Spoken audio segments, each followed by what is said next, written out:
Assalamualaikum warahmatullahi wabarakatuh. A'udzubillah, bismillah, alhamdulillah, wassalatu wassalamu ala rasulillah Sayyidina wa maulana Muhammad ibn Abdullah wa ala alihi wa sahbihi wa mawalah.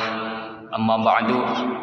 Hadirin jamaah salat zuhur yang berbahagia, alhamdulillah kita bersyukur kepada Allah Subhanahu wa taala karena dengan rahmat serta karunia-Nya pada siang hari ini kita diberikan kemampuan oleh Allah untuk dapat melaksanakan salat zuhur berjamaah. Semoga ibadah salat zuhur yang kita laksanakan pada siang hari ini diterima oleh Allah Subhanahu wa taala dan menjadi wasilah kelak di yaumil akhir kita semua mendapatkan rahmat, mendapat ridho, mendapat ampunan dan syurganya Allah Subhanahu wa taala. Hadirin jamaah rahimakumullah, tidak terasa hari ini kita sudah memasuki hari ke-13 Ramadan. Artinya kita sudah melewati 12 hari kita berpuasa. Tentunya kita semua berharap semoga puasa yang telah kita laksanakan menjadi puasa yang berkualitas, bukan hanya sebatas puasa yang formalitas. Puasa yang berkualitas itu puasa yang bagaimana? Imam Al-Ghazali dalam kitab Ihya Ulumuddin-nya menyatakan bahwa wa amma shaumul khusus fahuwa kaffus sam'i wal basari wal lisani wal yadi wal rijli wasairil jawarihi anil athami. Bahwa puasa yang berkualitas adalah puasa yang mampu mengendalikan telinganya atau mengendalikan pendengarannya, mengendalikan penglihatannya, mengendalikan lisannya, mengendalikan kakinya, tangan dan seluruh anggota tubuhnya anil asami, dari segala perbuatan dosa. Jadi hadirin jamaah rahimakumullah, puasa yang berkualitas bukanlah puasa yang hanya sekedar tidak makan dan tidak minum. Puasa yang berkualitas bukan hanya sekedar puasa yang hanya menahan lapar dan haus saja, tapi bagaimana ia mampu mengendalikan seluruh anggota tubuhnya anil asam, dari segala perbuatan-perbuatan dosa. Nah, inilah hadirin jamaah rahimakumullah yang perlu menjadi renungan untuk kita semua. Di setiap akhir kita menjalankan ibadah puasa, setiap kita berbuka di saat maghrib, hendaklah kita mengevaluasi puasa kita pada hari itu. Sudahkah puasa hari itu menjadi puasa yang berkualitas untuk kita? Maka ada hal-hal yang perlu kita waspadai hadirin jamaah rahimakumullah, agar jangan sampai puasa yang telah kita lakukan menjadi puasa yang sia-sia. Sebagaimana yang disabdakan oleh Rasulullah sallallahu alaihi wasallam, kam min shaimin laisa lahu min siyamihi illa al-ju'i wal 'atsh. Banyak sekali orang yang berpuasa tapi dia tidak memperoleh apapun dari puasanya melainkan hanya lapar dan haus saja. Maka hadirin jamaah rahimakumullah, ada hal-hal yang harus kita waspadai.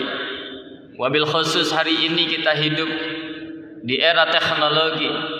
Kita hidup di era teknologi informasi yang kalau kita tidak pandai-pandai mengelolanya, kalau kita tidak pandai-pandai menggunakannya, bisa jadi teknologi yang kita pegang, media informasi yang kita miliki itu dapat menyebabkan rusaknya pahala ibadah puasa kita.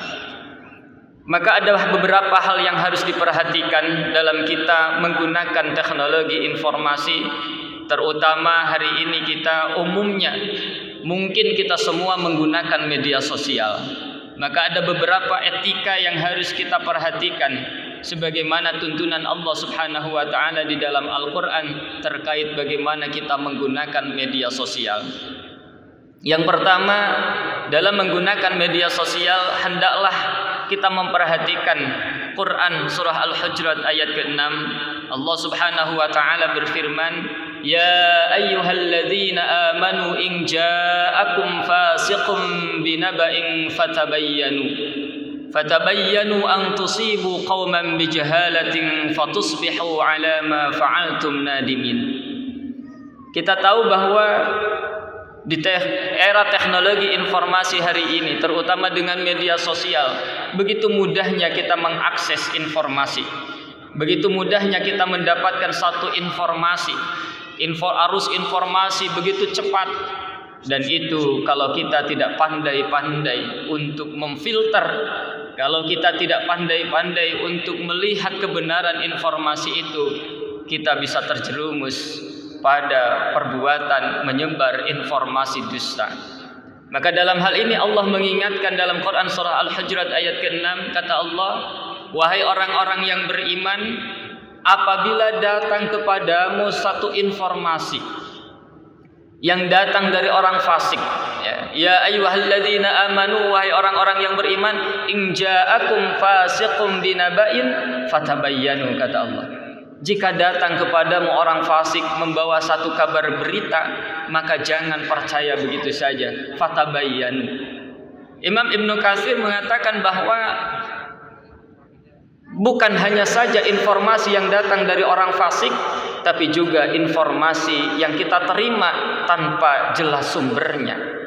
Informasi yang kita terima tanpa jelas kebenaran informasi tersebut, maka jangan kita mudah percaya, tapi terlebih dahulu lakukan check and recheck.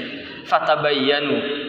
Maka ini yang pertama yang harus kita lakukan saat kita menerima share informasi, mungkin di grup WA kita, atau mungkin ketika kita membuka media sosial lain, ketika kita lihat di Facebook, kita lihat di Twitter dan sebagainya, ada suatu informasi yang terkadang informasi itu mengandung unsur-unsur yang provokatif, maka jangan mudah kita percaya, tapi lakukan terlebih dahulu check and recheck.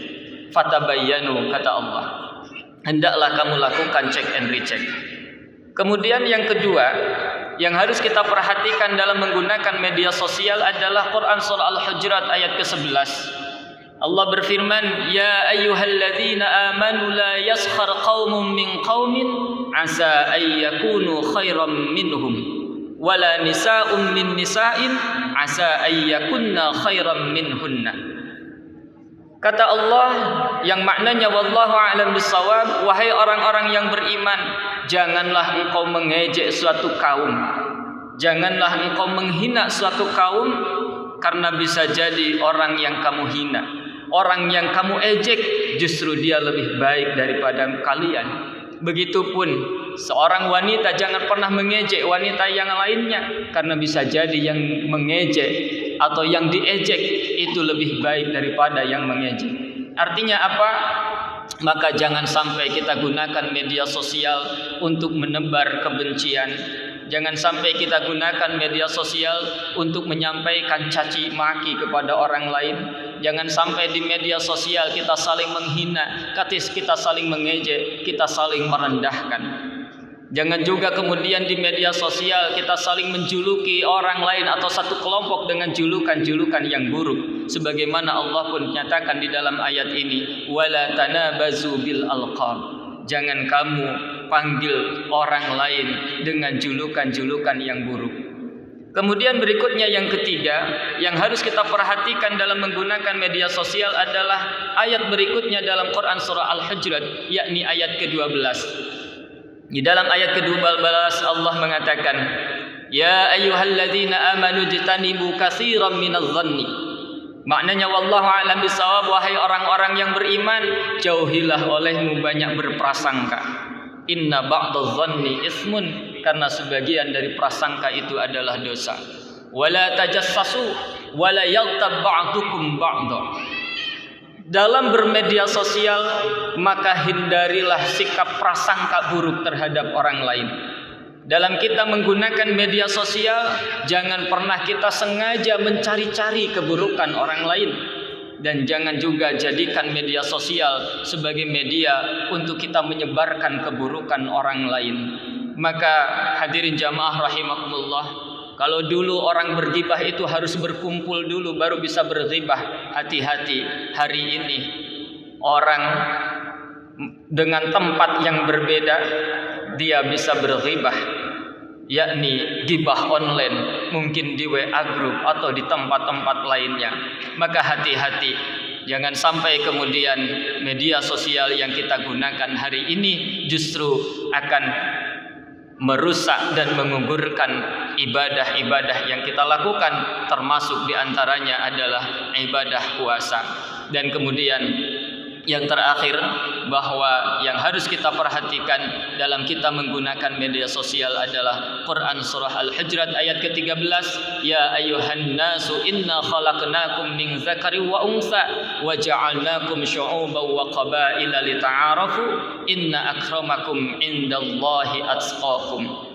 Bahwa Allah Subhanahu wa taala menciptakan kita berbeda, itulah satu realitas yang harus kita sadari dan harus kita syukuri. Maknanya apa?